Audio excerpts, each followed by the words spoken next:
Strategi marketing klinik kecantikan. Saat ini tuh banyak ya klinik-klinik kecantikan yang dibuka. Coba deh cek beberapa klinik pasti ada di kota kita. Lebih dari 10 klinik mungkin ya. Cuma nggak semuanya itu bisa bertahan dan balik modal. Justru malah bikin rugi ownernya.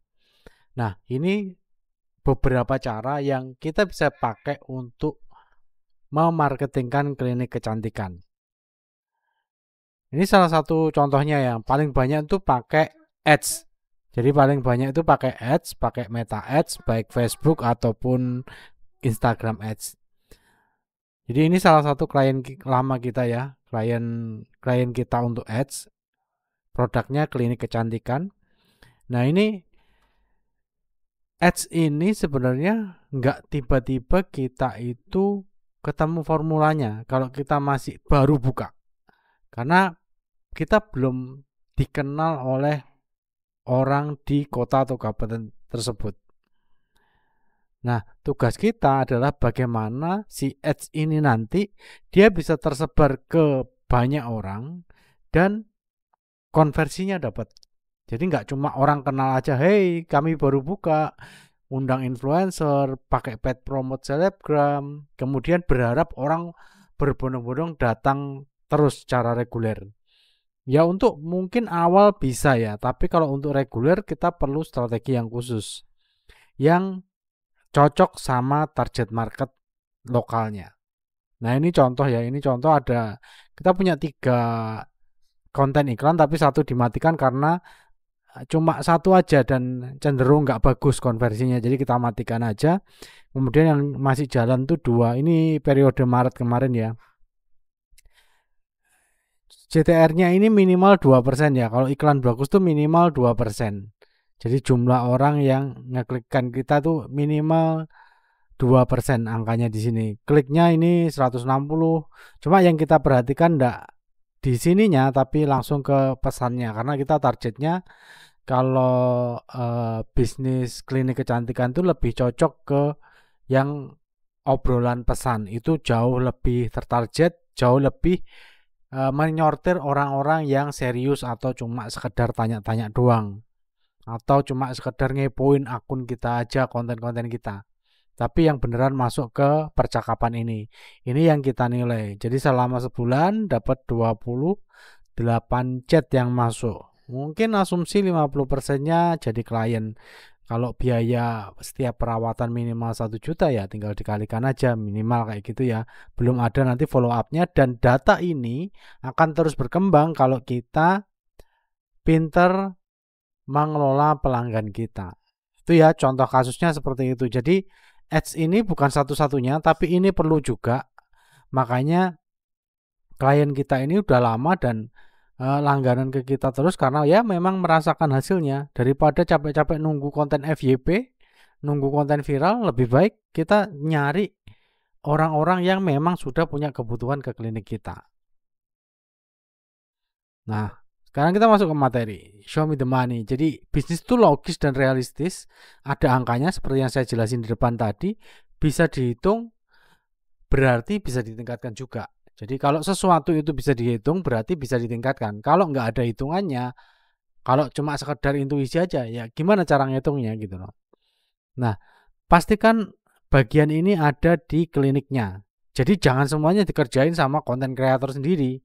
Paling banyak tuh rekrut konten kreator, harapannya mereka bisa semuanya. Nggak kayak gitu. Bagi masing-masing tugas. Nah, kalau timnya belum lengkap ya kita sebagai owner yang merangkap jabatan. Mana yang jadi potensi kita yang paling tinggi. Nanti kalau sudah masuk ke klien nanti saya kasih tes untuk ngelihat kita tuh cocoknya di bagian apa sih gitu. Nanti ada tes online-nya juga. Jadi ada tim marketing yang tugasnya itu untuk menyebarluaskan promo kita, keunggulan-keunggulan kita. Ada yang tugasnya humas untuk membina relasi dengan orang-orang yang memang nggak perlu dimarketingin lagi, tapi orangnya sudah punya kebutuhan potensial ke klinik kita. Jadi ada beda tugas ya marketing sama humas. Tapi kalau memang orangnya satu, ya dijadikan satu orangnya. Cuma job desk-nya berbeda, tugasnya berbeda. Sedangkan sales ini umumnya orang-orang yang ada di resepsionis maupun yang terima chat. Nah, itu orang-orang yang memang harus dia itu bisa mengajak pelanggan untuk membeli lebih banyak atau mengambil paket yang lebih jangka panjang supaya kita memastikan profit bisnis klinik kita ini nanti bisa jangka panjang.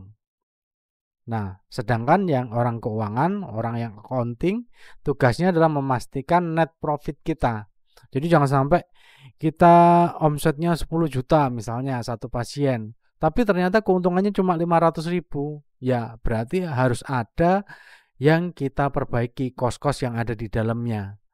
Supaya keuntungannya enggak 500.000. Masa modal 10 juta keuntungannya cuma 500.000. Sedangkan ini bukan produk retail. Beda urusan ketika ini produk retail. Produk retail itu maksudnya orang sekali transaksi 500.000 untungnya enggak apa-apa, tapi satu hari ada 100 transaksi. Beda cerita kalau kayak gitu ya. Tapi karena ini klinik, jadi harus benar-benar perhatikan net profit kita itu cukup enggak untuk operasional kita, untuk gaji ownernya, untuk pengembangan bisnisnya. Jangan sampai kita terjebak investasi di bisnis yang membuat kita bekerja keras terus. Lalu berikutnya masalahnya umum ya, ini umum masalah-masalah klinik itu biasanya curhatan-curhatan klien itu biasanya tim marketingnya udah kerja keras, terus udah upload konten tiap hari, pasang Instagram ads juga sudah katanya, sudah dipasang konten ads juga, tapi kenapa kok masih sepi pelanggan, cuma lihat-lihat aja, cuma nanya-nanya aja. Misalkan ada yang datang cuma pas pada saat diskon aja, kan parah tuh ya. Kalau pelanggan kok datangnya pas diskon aja, berarti ini sebenarnya bukan pelanggan, dia cuma nyari harga murah. Ketika dia dapat harga murah yang lain, ditinggal bisnis Anda, klinik Anda ditinggal. Nah, kita nggak pengen dapat konsumen tuh yang seperti itu semua. Nggak apa-apa, mungkin 1, 2, 3 nggak apa-apa, cuma jangan semuanya seperti itu atau sebagian besar, bahaya nanti. Kita bisa tiba-tiba ditinggal sama pelanggan kita yang nyari murah. Lebih baik kita positioning lagi, perbaiki brand image klinik kecantikan kita, beauty klinik kita, supaya orang itu datang nggak cuma cari diskonan atau harga murah aja. Tapi jangan khawatir ya, jadi tadi itu bukan maksud saya menakut-nakuti, tapi menyampaikan bahwa itulah fakta yang banyak terjadi di klinik-klinik kecantikan sekarang. Banting-bantingan harga sudahan karena memang kompetitornya makin banyak. Nah, ketika ini terjadi, ini tuh bukan sepenuhnya salah marketing bisnis Anda. Nanti jangan nyalah-nyalahin marketingnya. Jadi marketing mungkin sudah bisa bekerja keras, tapi sering kali itu masalahnya cuma ada di strategi promosi sama arah kampanyenya, arah kampanyenya, arah marketingnya kemana. Sebelum strategi promosi ada produk penetrasi, nanti bisa ditonton di video saya yang lain tentang produk kecantikan kalau nggak salah judulnya. Nanti saya masukin di sini link YouTube-nya. Ada produk penetrasi juga yang perlu kita pelajari. Jadi nggak melulu salah marketingnya ya ini ya. Nah, ini kesalahan strateginya. Biasanya kenapa kok gagal? Karena biasanya mereka tuh langsung pasang ads. Misalnya punya program bulan ini facial free, kita promoin langsung di ads supaya semua orang tahu. Nah, kalau semua orang tahu, padahal nggak semua orang itu jadi pembeli kita, jadi pelanggan kita. Nggak semua orang itu butuh facial. Nah, itu yang biasanya terjadi. Akhirnya iklannya gagal dong, sudah keluar budget untuk Instagram Ads, tapi nggak ada feedback, ataupun ada feedback tapi masih kurang dari targetnya. Nah, kesalahannya tuh nggak tahu siapa hot marketnya. Kalau kita sudah pakai ads, kita harus tahu hot market kita itu siapa. Bagaimana dia itu perilaku kesehariannya seperti apa. Kelihatan kok nanti kalau kita pakai settingan ads yang benar. Terus value promosinya apa? Maksudnya value promosi itu ya bedanya apa program kita sama program di kompetitor lain? Karena kompetitor lain kan juga pasang ads juga. Nah, kalau kita nggak punya value yang beda atau lebih baik dari kompetitor kita, ya kita sama-sama promosi aja, buang-buang duit aja, bakar uang aja. Karena ya orang cuma sekedar tahu doang, nggak bikin orang tuh datang ke kita. Yang ketika kontennya seringkali nggak relevan, ya cuma pengumuman aja. Jadi bukan membangun rasa emosional si pelanggan supaya dia tersadarkan bahwa oh ya saya perlu treatment ini nih. Saya harus ke sana sekarang. Apa yang membuat orang ke sana sekarang itulah yang dinamakan relevan. Jadi kalau cuma sekadar ngelihat oh oke, bagus ya jadi tontonan aja padahal kan kita bisnis bukan sebagai konten kreator. Kita tuh dapat uangnya dari bisnis, dari pelanggan yang datang ke klinik kita. Ini salah satu solusinya ya, jangan jual jasa atau produknya. Program promosi dan konten ads harus relate sama behavior hot marketnya. Jadi behavior tuh kebiasaan-kebiasaan di sekitar kotanya. Kalau kotanya banyak orang tuanya yang orang-orang sudah berumur, sesuaikan lihat di BPS ya datanya ya. Orang-orang usia berapa di kota kita itu cek aja di website BPS. Orang-orang usia berapa yang dia butuh treatment A, treatment B, treatment C. Nanti orang usia berapa butuh treatment A, B, C, D, E. Setiap kota tuh punya jumlah penduduk yang usianya berbeda-beda. Nah, itulah yang bisa kita manfaatin untuk point of view-nya si program promo klinik kecantikan kita. Nggak hanya wanita, pria pun juga bisa sama. Kan ada brand-brand besar sekarang yang sudah mentarget pria juga untuk perawatan kulit wajah.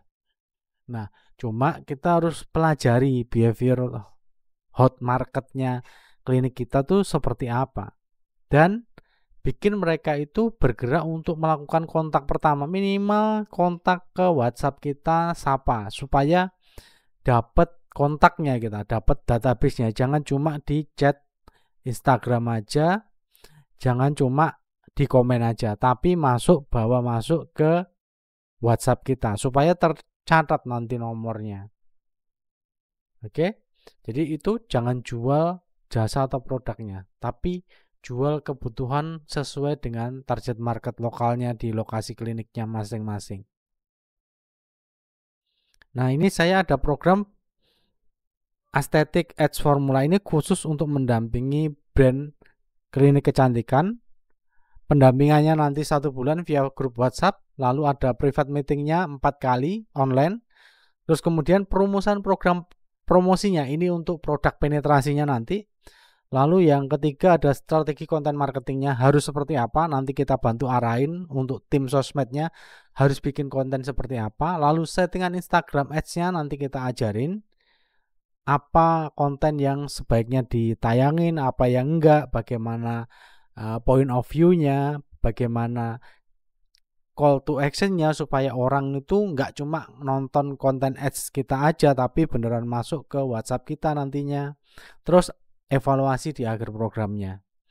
Jadi ini terbatas ya, eksklusif untuk satu kota atau kabupaten, hanya satu brand klinik aja. Jadi enggak ada konflik kepentingan. Misalkan nanti di kota A sudah ada peserta program ini, misalkan kompetitor klinik Anda ikut, mohon maaf saya nggak bisa terima brand klinik Anda untuk masuk ke program ini. Jadi supaya nggak ada konflik kepentingan, satu kota atau kabupaten itu satu brand klinik. Jadi ini supaya Anda nggak terjebak di investasi yang kerja keras terus di klinik estetiknya ini. Jadi mau tanya-tanya dulu silakan nanti chat di kolom komentar atau langsung ke WhatsApp saja di 085 649 768 468. Ingat, pelanggan terbaik itu adalah orang yang tidak peduli dengan diskon harga murah. Mereka itu cuma butuh bantuan untuk menyelesaikan masalah dan memenuhi keinginannya. Terima kasih. Wassalamualaikum warahmatullahi wabarakatuh.